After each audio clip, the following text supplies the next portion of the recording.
May nag-spill the tea na hiwalay na raw umano sina Julia Barreto at Gerald Anderson. Pagkatapos kasi ng ganap nila noong ABS-CBN Ball ay napansin ng mga mahadera na hindi na sila magkasama.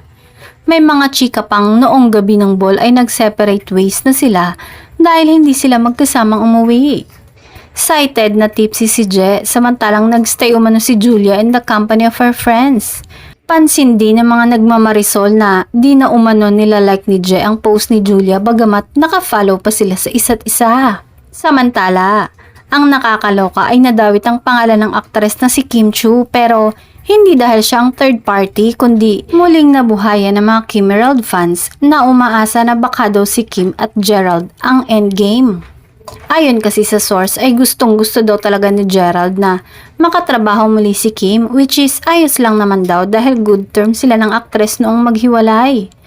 Agad namang kumontra ang mga Kim Pao fans at wag na daw idamay si Kim dahil masaya na daw ngayon ang aktres sa piling ni Paolo.